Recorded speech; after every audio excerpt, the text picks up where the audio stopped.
तो स्टूडेंट्स तो कैसे हैं आप। आई होप आप बहुत अच्छे होगे, बहुत अच्छे से प्रिपरेशन कर रहे होगे। एग्जाम तो आ ही गया है ना, और टाइम नहीं है। तो हम आज वेस्ट ही टाइम बिल्कुल वेस्ट नहीं करेंगे। हम आज क्वेश्चंस पे फोकस करेंगे, बहुत ही इंपॉर्टेंट, बहुत ही अच्छे क्वेश्चंस चुन चुन के हमने मॉडल पेपर बनाए। ठीक है। तो फर्स्ट ऑफ ऑल आप ये देखो कि this is model paper 12। Let me select it. कोई बच्चा मुझे ये भी बता सकता है कि मैं जैसे हमेशा रेड पेन से ही लिखती हूँ, I can change my colour. Okay, my colour in the sense pen का colour, so I can change it if you don't, in case if you don't like red. So yeah, this is model paper 12 first of all. तो हम that means हमने 11 model paper हम कर चुके हैं। तो 11 बार हमने मॉडल पेपर बना लिया है। और जो प्रीवियस मॉडल पेपर था दैट इज मॉडल पेपर 11, तो उसमें हमने एक होमवर्क दिया था, है ना।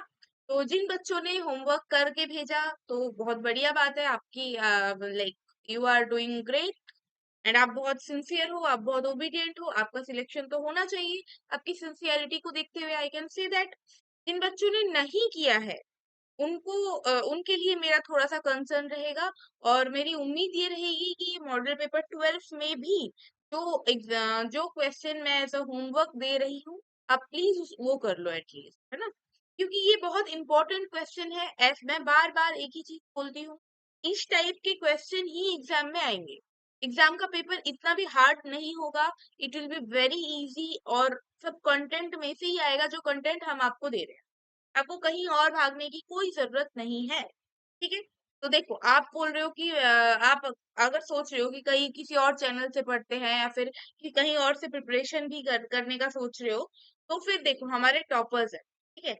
इन्होंने नर्सिंग गुरुकुल के साथ रह के अपनी शिद्दत से, लगन से मेहनत करी है, और इन्होंने अपना सिलेक्शन लिया है अपने कॉलेज, अपने गवर्नमेंट कॉलेज में अपनी सीट पक्की करी है। तो आप भी ऐसा कर सकते हो, है ना। अगर ये लोग कर सकते हैं तो आप क्यों नहीं कर सकते। इनके पास भी दो आंख है, आपके पास भी दो आंख है। इनके पास भी दो हाथ है, आपके पास भी दो हाथ है ना।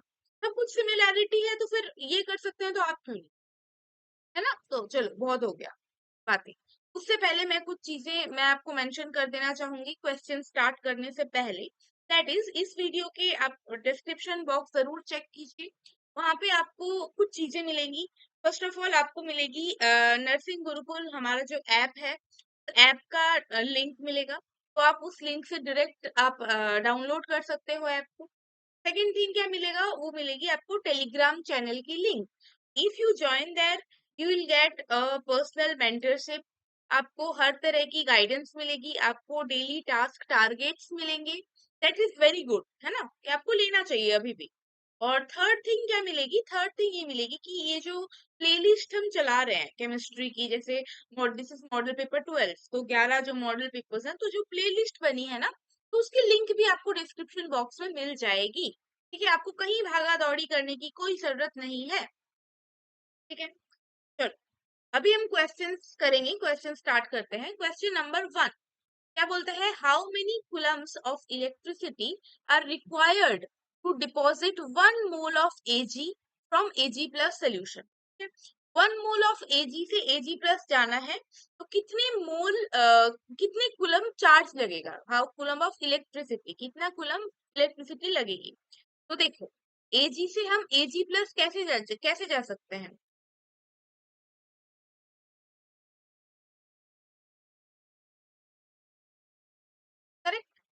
एजी है, उससे अगर मैंने एक इलेक्ट्रॉन माइनस कर दिया तो फिर एजी प्लस हो गया, है ना। एक इलेक्ट्रॉन निकल गया तो प्लस चार्ज ज्यादा हो गया। यही हुआ होगा।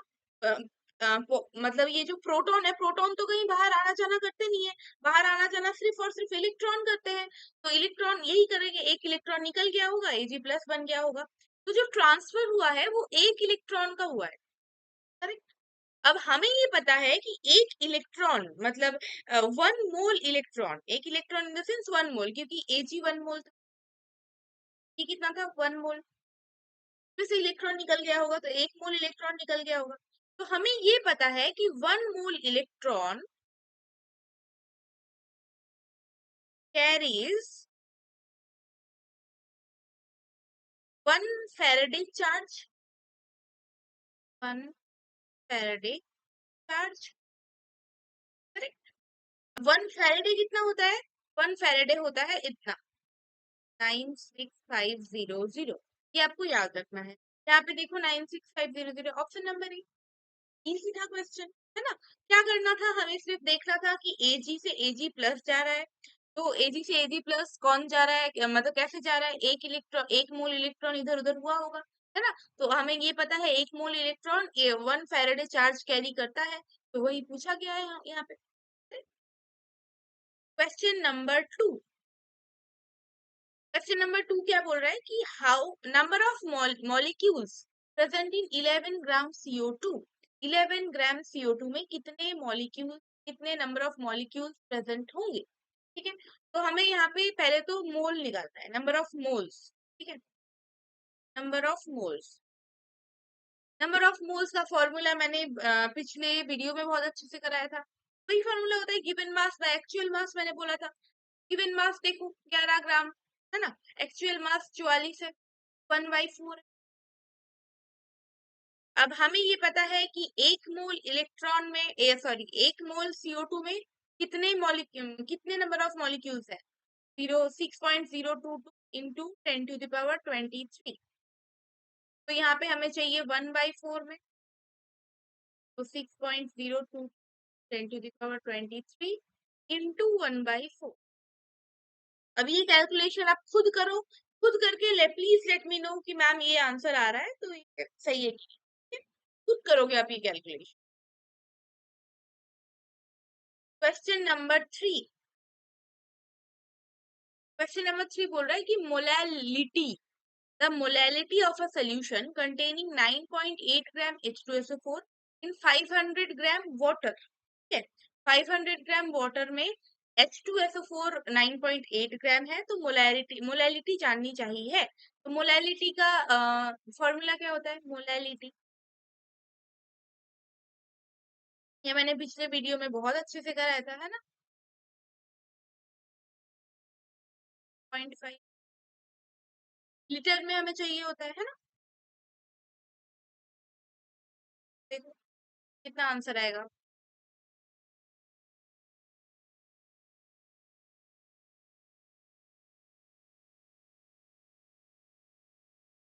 10/, क्या आंसर आएगा? शायद 0.2 आए,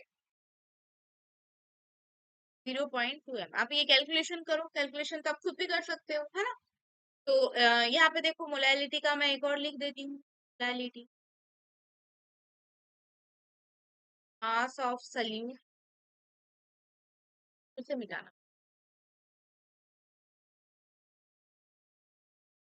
आप सब पेन कॉपी लेके बैठे हो ना? मतलब मैंने आज बोला नहीं, बट आई एक्सपेक्ट कि आप इतनी सारी क्लासेस आप अटेंड कर चुके हो, तो आप एटलीस्ट पेन कॉपी लेके तो बैठोगे,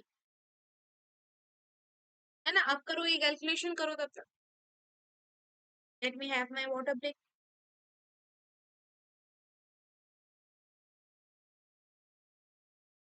हाँ, तो मोलैलिटी का फॉर्मूला क्या होता है? Mass of solute. कोई ऐसा इंसान तो नहीं बैठा ना मेरी क्लास में कि मैम सल्यूट क्या होता है, हमें तो यही नहीं पता। अगर ऐसा इंसान है तो कमेंट में बता दो, फिर मैं नेक्स्ट वीडियो से थोड़ा सा और एक्सप्लेन करूंगी कि सल्यूट क्या होता है ना? शर्माना नहीं है, क्योंकि एग्जाम अब आ गया, अब शर्माओगे तो सिलेक्शन नहीं होगा, बेशरम बनोगे तो हो जाएगा, वही आपको बनना है। ठीक है भाई, मोलर मास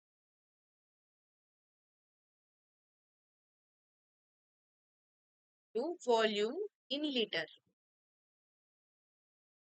ठीक है, ये फॉर्मूला होता है, आप इस फॉर्मूले पे मैंने पुट किया है, आप पुट करो और आंसर निकालो। करेक्ट, तो आंसर आया option number B. Question number 4 बोल रहा है half life of first order reaction is इतना, रेट कांस्टेंट कितना है? बहुत ही इजी सवाल, तो इजी सवाल क्या ही एक्सपेक्ट करोगे आप कि half is equal to 0.693 divide by k. आप ये चीज नोटिस कर रहे हो कि आपके जितने भी क्वेश्चंस आ रहे हैं वो सिर्फ और सिर्फ फॉर्मूला बेस्ड आ रहे हैं। जो भी मान लो थोड़ा सा मैथमेटिकल टाइप क्वेश्चन है, वो सिर्फ और सिर्फ फॉर्मूला है ना? और तो कुछ है ही नहीं, उसमें सिर्फ फॉर्मूला में आप पुट करोगे, आपका आंसर आ जाएगा। कहीं कहीं तो फॉर्मूला भी गिवन है ना? पिछले वीडियो में देखा होगा, इस वीडियो में भी आप देखोगे कि फॉर्मूला गिवन है। अब पिछली वीडियो आपको पसंद आई होगी तो लाइक कर देना, कुछ और चाहिए होगा तो ये वीडियो भी लाइक कर देना। 0.693 डिवाइड बाई के। चलो, तो अभी हमें निकालना है के। तो के कैसे निकालेंगे? 0.693 डिवाइड बाई 231 कितना आएगा? देखो, करो कैलकुलेशन। ये आएगा 0.003 सेकेंड इन। ठीक है।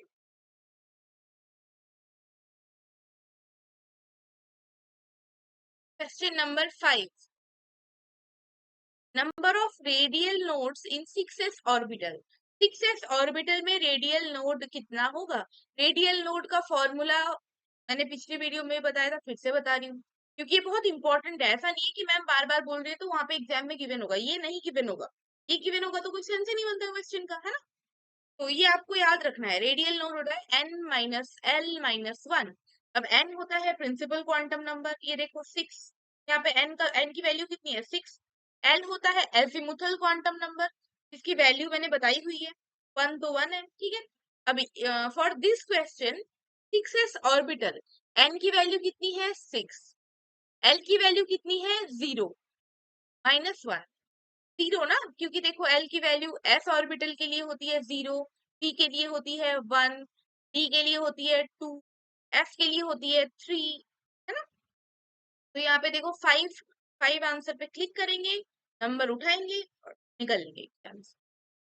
Question number 6, if KC is equal to 16 and del n की वैल्यू दी है, KP कितना होगा? अब देखो, एग्जामिनर जो होगा अगर वो ये क्वेश्चन फॉर्म करता है एज इट इज, अगर करता है तो फिर आप देखो वो कितना अच्छा इंसान है। उसने आपको फॉर्मूला भी गिवन है। सॉरी, ये ज्यादा कट गया, 1 सेक। हाँ, तो देखो वो कितना अच्छा इंसान है, उसने ये फॉर्मूला गिवन है कि बेटा ये लो फॉर्मूला, ये लो डेटा, इसे पुट करो और अपना नंबर ले लो। अगर ऐसे क्वेश्चन एग्जाम में आ रहे हैं, दैट मीन्स एग्जामिनर चाहता है कि आपको अच्छे मार्क्स मिले। तो आप ये एक्सपेक्ट कर सकते हो कि कट ऑफ थोड़ी हाई ही जाएगी, क्योंकि ऐसे क्वेश्चन बच्चे कर लेते हैं, क्योंकि दिमाग ही नहीं लगना ना इसमें कुछ। यहाँ पे देखो गिवन है मेरे पास, केपी निकालना है। केपी की फॉर्मूला ये होता है, KC R T power del n, ये फॉर्मूला होता है, फॉर्मूला गिवन है। अब देखो केसी की वैल्यू गिवन है, R T as it is रखना है, क्योंकि ऑप्शंस में देखो R T as it is है, आर टी को छेड़ा नहीं है, रूम टेम्परेचर नहीं लिया है। डेल एन की वैल्यू है 2। ठीक है। तो 16 आर टी स्क्वायर, ये देखो 16 आर टी स्क्वायर। सिंपल। ये क्वेश्चन भी गलत करके आओगे क्या? बताओ, अगर ये क्वेश्चन भी गलत कर रहे हो तो फिर क्या सेंस बनता है मेरा इतना बोलने? क्वेश्चन नंबर 7 क्या बोल रहा है कि number of electrons in 0.5 mole Na atom. 0.5 mole Na atom में नंबर ऑफ इलेक्ट्रॉन्स कितने हैं? तो ऐसे क्वेश्चन मैं करवा चुकी हूँ, तो ये मैं दूंगी आपको होमवर्क। आपको क्या करना है? आपको ये होमवर्क करना है, आपको मुझे कमेंट्स में बताना है कि मैम ये आंसर आ रहा है और ये एक्सप्लेनेशन है। ठीक है। अगर आप सॉल्व नहीं करते हो, आप बिल्कुल ही टच ही नहीं करते हो, आप भूल जाते हो, तो फिर तो मतलब कोई ऐसा मत लिख देना कि मैम मैंने सॉल्व नहीं किया है, और फिर मत बोला कि मैम केमिस्ट्री में डर लग रहा है। सॉल्व नहीं करोगे खुद से जब तक पेन नहीं पकड़ोगे तब तक डर नहीं जाएगा। मैं तब तक शक्तिमान बन के डर आपके दिल से नहीं हटा सकती हूँ, जब तक आप खुद पेन नहीं पकड़ोगे। पेन आपको खुद पकड़ना पड़ेगा। मैं सिर्फ प्रोसीजर बता सकती हूँ, सिर्फ प्रोसेस बता सकती हूँ, करेक्ट? तो फिर ये आपको होमवर्क है। और कोई ऐसा बच्चा प्लीज प्लीज कमेंट्स में मत लिखना कि मैम नहीं, मैं तो भूल गई थी, मैंने किया नहीं। फिर ये मत बोलना कि मैं केमिस्ट्री में डर लग रहा है। मैं वो बच्चे का नाम नोट करके रख, अगर ट्राई किया है और आंसर नहीं आ पाया तो आप बता सकते हो कि मैम ये आंसर नहीं आ पाया, आप ये आंसर बता दो, then I will help you out. Question number 8, is it visible properly? Let me check. Yes, it is very clear. तो क्वेश्चन नंबर 8 क्या है कि स्टैंडर्ड गिव free energy, energy change when E0 cell की value दी हुई है, n की वैल्यू दी हुई है। ठीक है, मतलब डेल जी की वैल्यू हमें पता करनी है, ठीक है। डेल जी कितनी होती है, -NF E0 सेल, ठीक है।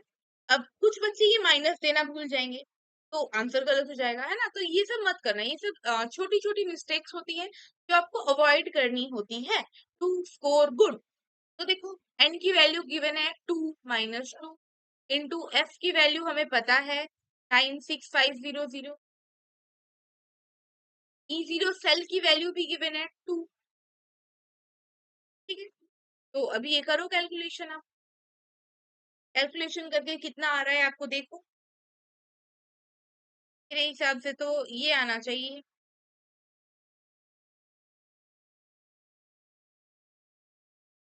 अभी ये जो आंसर आएगा ना, ये जूल में आएगा, ठीक है। इसको आपको किलो जूल में करना है, ठीक है। एकदम इजी सवाल, हलवा सवाल है, ठीक है। Question number 9। हाँ, इन क्वेश्चन नंबर 9 पूछा है कि which has highest bond order, सबसे ज्यादा हाईएस्ट बॉन्ड ऑर्डर किसका होता है, ठीक है। तो इसके लिए अगर आप, मैं एकदम कंसेप्चुअली बात करूं, तो फिर आपको ड्रॉ करनी पड़ेगी एमओटी, ठीक है। मॉलिक्यूलर ऑर्बिटल थ्योरी से आपको मॉलिक्यूलर ऑर्बिटल डायग्राम ड्रॉ करना पड़ेगा, करेक्ट। जब आप डायग्राम ड्रॉ करोगे तब उसमें आपको क्या करना का पड़ेगा, उसके बाद इलेक्ट्रॉन फिल करने पड़ेंगे, bonding orbital anti bonding orbital देखना पड़ेगा। बॉन्ड ऑर्डर का फॉर्मूला क्या होता है, बॉन्ड ऑर्डर क्या क्या फॉर्मूला होता है, नंबर ऑफ बॉन्डिंग इलेक्ट्रॉन। यहाँ पे स्पेस नहीं है तो मैं एकदम शॉर्ट में लिखना चाहूंगी,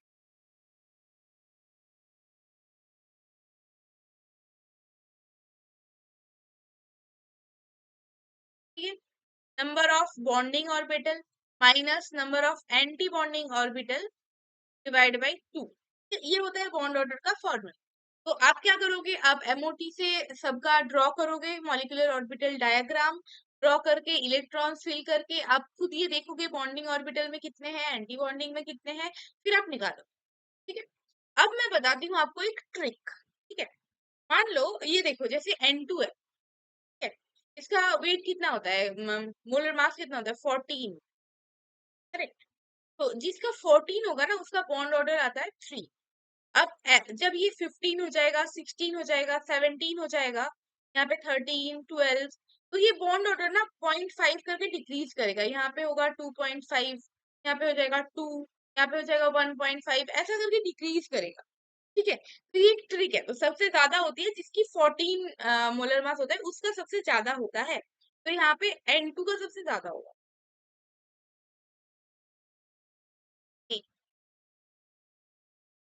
now comes to next question, question number 10।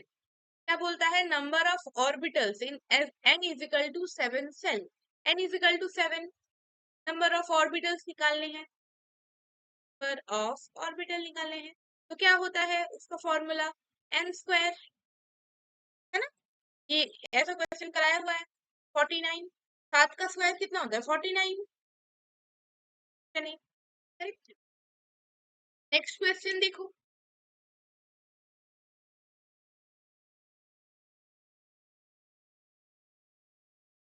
Next question क्या है, क्वेश्चन नंबर 11। पीओएच की वैल्यू इतनी है in NaOH, pOH of 0.001 M NaOH, ठीक है। 0.001 मोलर एनएओएच सोल्यूशन है, उसका पीओएच वैल्यू पूछा है, पीएच नहीं, पीओएच, ठीक है। तो अगर एनएओएच में भी ओएच है, पीओएच हम वैल्यू ऐसे ही निकाल लेंगे, pOH equal to minus log of OH plus OH minus, sorry, ठीक है। तो ये देखो, माइनस लॉग ऑफ 0.0001, तो कितना आएगा, 4, करेक्ट। ये वाला कैलकुलेशन तो आता होगा ना सबको, या फिर ये वाला कैलकुलेशन भी सिखाना पड़ेगा, बताओ। तो now this is very important question, ऐसा क्वेश्चन मैं बहुत बार करा चुकी हूँ, मैं थक गई हूँ अभी ऐसा क्वेश्चन करा करा के। बहुत ही आसान सवाल है, बहुत ही कंसेप्चुअल सवाल है, ये क्वेश्चन गलत नहीं होना चाहिए। मेरी स्क्रीन दिख रही है?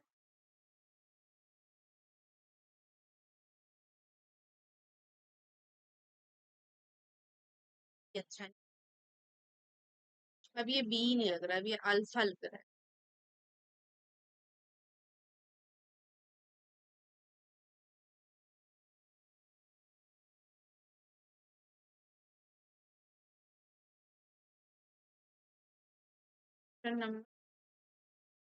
ठीक है। क्वेश्चन नंबर 12 में क्या पूछा है, विच कम्प्लेक्स इज डायामैग्नेटिक। अब देखो डायामैग्नेटिक मतलब क्या होता है, no unpaired electron, no unpaired electron. अब नो अनपेयर्ड, अगर एक और चीज बताओ, अगर ये जो लिगैंड होते हैं ना, ये लिगैंड अगर स्ट्रॉन्ग फील्ड होगा, अगर स्ट्रॉन्ग फील्ड लिगैंड होगा, तो फिर क्या होगा, पेयरिंग के चांसेस बढ़ जाते हैं, है ना। तो पेयरिंग पेयरिंग होती है, स्ट्रॉन्ग फील्ड लिगेंड सबको इकट्ठा कर देता है ना। और जो वीक फील्ड होता है वो इकट्ठा कर नहीं पाता है, वो सबको अलग अलग खिंडा के रखता है। तो यहाँ पे देखो स्ट्रॉन्ग फील्ड कौन सा है, तो H2O C N strong field है, ये वाला ऑप्शन हो सकता है। अब मैं सिर्फ ये देखूंगी, अच्छा ये वाला ऑप्शन हो सकता है। अब नेक्स्ट क्या है, निकेल प्लस 2। ठीक है, निकेल प्लस 2 को हमारा कॉन्फ़िगरेशन लिखना पड़ेगा, उसको T2CEG में डिवाइड करो, देखो क्या आ रहा है ना। तो अनपेयर्ड इलेक्ट्रॉन नहीं रहेगा तो ये पैरा डायमैग्नेटिक हो जाएगा, ऑप्शन नंबर। आप ये खुद से भी एक बार चेक कर लेना, है ना। मैंने एकदम ट्रिक में बता दिया कि स्ट्रॉन्ग फील्ड लिगेंड होगा तो वो हो सकता है, मतलब ऐसा नहीं है कि आप उस पर टिक्की करके आ जाओ, आप एक बार चेक जरूर कर लेना। Option number sorry question number 13, option number बोल रहे हो, that is hybridisation of CO2। CO2 की हाइब्रिडाइजेशन क्या है, CO2 की हाइब्रिडाइजेशन देखो, CO2 यही होता है, CO2, है ना। तो यहाँ पे देखो हाइब्रिडाइजेशन कैसे निकालते हैं, हाइब्रिडाइजेशन कैसे निकालते हैं, बॉन्डिंग ऑर्बिटल, सॉरी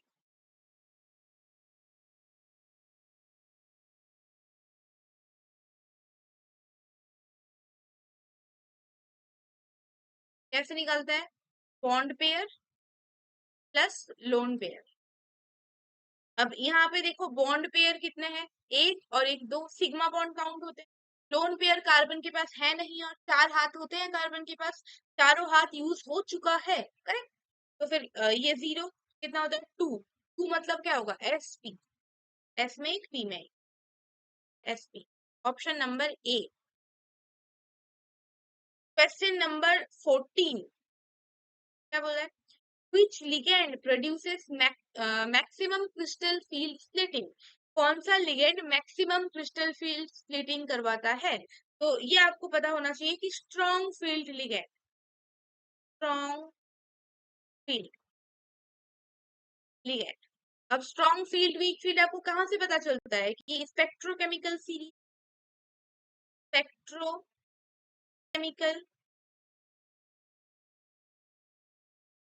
सीरीज, तो स्पेक्ट्रोकेमिकल सीरीज आप पढ़ लेना। तो वहां पे देखो स्ट्रॉन्ग फील्ड कौन होता है, तो वही मैक्सिमम क्रिस्टल फील्ड स्प्लिटिंग कराता है। नाउ क्वेश्चन नंबर 15 क्या बोला है कि number of sigma bonds in benzene, benzene में सिग्मा बॉन्ड्स कितने हैं।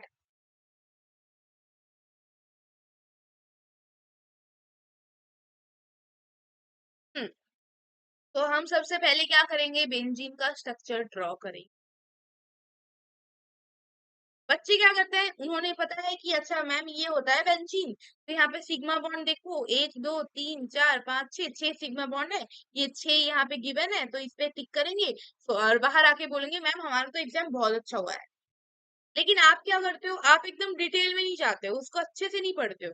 यहाँ पे नंबर ऑफ सिग्मा बॉन्ड पूछा है, बेंजीन का क्या फॉर्मूला यही होता है, ये नहीं होता। यहाँ पे हाइड्रोजन है करके,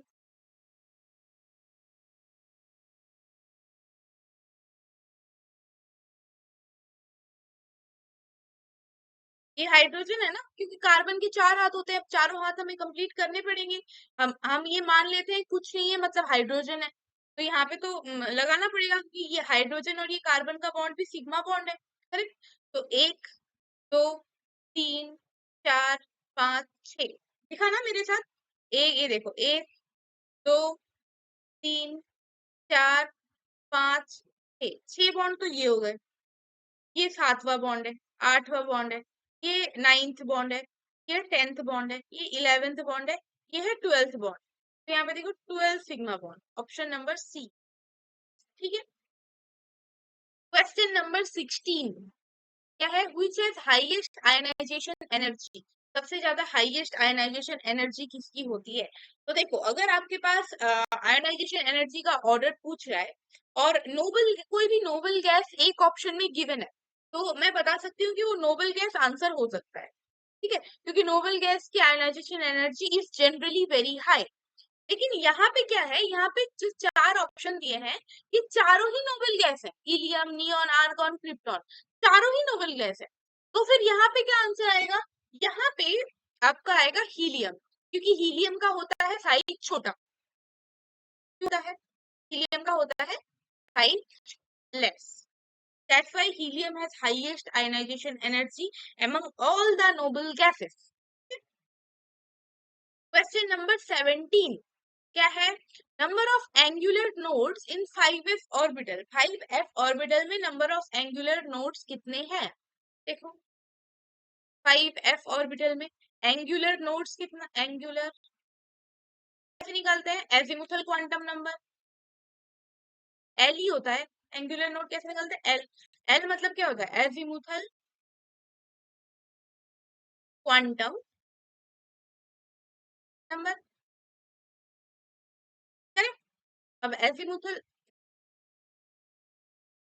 azimuthal quantum number L F के लिए कितना होता है, एफ के लिए होता है 0, एल के लिए सॉरी एस पी के लिए होता है 1, डी के लिए होता है 2, एफ के लिए होता है 3। यहाँ पे number of angular node option number C, correct. Question number 18 which species is paramagnetic, ये क्वेश्चन मैं बहुत बार करा चुकी हूँ पिछले जो मॉडल पेपर 1 2 3 में, आप देखना क्योंकि ये क्वेश्चन बहुत बार हो चुका है। पैरामैग्नेटिक मतलब number of unpaired electron present, ठीक है, अनपेयर्ड इलेक्ट्रॉन प्रेजेंट। ठीक है, अगर अनपेयर्ड इलेक्ट्रॉन प्रेजेंट है तो फिर देखो शायद यही होगा। ठीक है। Question number 19 which has highest electron affinity, ये क्वेश्चन भी कराया हुआ क्वेश्चन है, कॉमन क्वेश्चन है। हाईएस्ट इलेक्ट्रॉन एफिनिटी किसकी होती है, क्लोरीन की। ठीक है, ऑप्शन नंबर बी। मैं एक चीज बता दूं यहाँ पे, हाईएस्ट इलेक्ट्रोनेगेटिविटी, इलेक्ट्रोनेगेटिविटी किसकी होती है, बी टी। ठीक है, किसकी होती है, फ्लूरीन की। और हाईएस्ट इलेक्ट्रॉन एफिनिटी किसकी होती है, क्लोरीन की। ठीक है। क्वेश्चन ये देखो एडिशनल इंफॉर्मेशन था, ये आप अपने कॉपी पे नोट करोगे और जब एग्जाम देने जाओगे तो पढ़ के जाओगे। Question number 20 which state has maximum entropy, maximum entropy कौन से स्टेट में होती है। तो देख अगर आपके पास ऑप्शन में सिर्फ सॉलिड लिक्विड और गैस गिवन है तो फिर आप गैस पे टिक करो, लेकिन यहाँ पे एक और स्टेट गिवन है दैट इज प्लाज्मा स्टेट।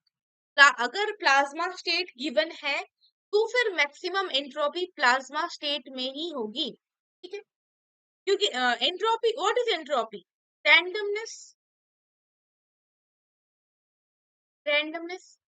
यहाँ प्लाज्मा स्टेट में फ्री आयंस घूमते हैं, प्रेजेंट होते हैं, है ना। तो plasma state has maximum entropy. ठीक है, दिस इज द आंसर की, यहाँ पे आंसर की भी गिवन है आपको, आपको ये पीडीएफ भी नर्सिंग गुरुकुल ऐप पे ही मिल जाएगी। ठीक है। और किसी को अगर हमारा जो प्रिपरेशन पैकेज परचेज करना है तो आप ये परचेज कर सकते हो। यहाँ पे टेस्ट सीरीज आपको मिल जाएगी, मॉडल पेपर्स मिल जाएगा, टेलीग्राम सपोर्ट मिलेगा, प्रीवियस ईयर क्वेश्चंस भी मिल जाएंगे आपको। और अगर आप आपने ऐप तो डाउनलोड कर ही लिया होगा, तो ऐप अगर डाउनलोड आपने किया है तो फिर जो फर्स्ट टेस्ट है वो सबके लिए फ्री है। अगर आप ये प्रिपरेशन पैकेज परचेज करते हो तो फिर आपको बहुत कुछ मिल रहा है ना। अगर आप नहीं भी करते हो परचेज तो भी आपका फर्स्ट टेस्ट फ्री है, वो आप जरूर दो। अभी तो एग्जाम आ गया, अब तो मुझे बार बार बोलने की जरूरत पड़नी ही नहीं चाहिए आपको कि बेटा टेस्ट दो, टेस्ट दो, टेस्ट दो, क्योंकि आप अब आपको ऑटोमेटिक खुद से देना चाहिए, है ना। तो जो बच्चा खुद से टेस्ट दे रहा है तो वो तो बहुत बढ़िया करेगा एग्जाम में। और अगर आपने पैकेज परचेज नहीं किया है या फिर आप कर नहीं सकते हो या करना नहीं चाहते हो, तो भी आप ये ऐप डाउनलोड करो। पहला टेस्ट है, फ्री में दो, फ्री में अगर कोई चीज मिल रही है तो क्यों छोड़नी है ना। तो यही है हमारा आज के इम्पोर्टेंट 20 क्वेश्चंस। आई होप आपको कोई डाउट नहीं है। अगर कोई डाउट है तो please let me know in the comment section please. और आगे भी आपको क्या क्या चाहिए, क्योंकि आपका एग्जाम है तो फिर आप जो बोलोगे हम वो लेके आएंगे आपके लिए। तो अगर आपको जो भी चाहिए उस चीज का स्पैम कर दो। अगर आपको मॉडल पेपर्स और भी चाहिए, फ्रिक्वेंटली चाहिए, तो फिर आप वो भी स्पैम करो। आपको कुछ भी चाहिए तो please in the comment section. And that's about it. Thank you so much for watching. अगर आपको ये वीडियो अच्छी लगी हो तो ये वीडियो लाइक कर दीजिएगा and keep sharing. Thank you so much.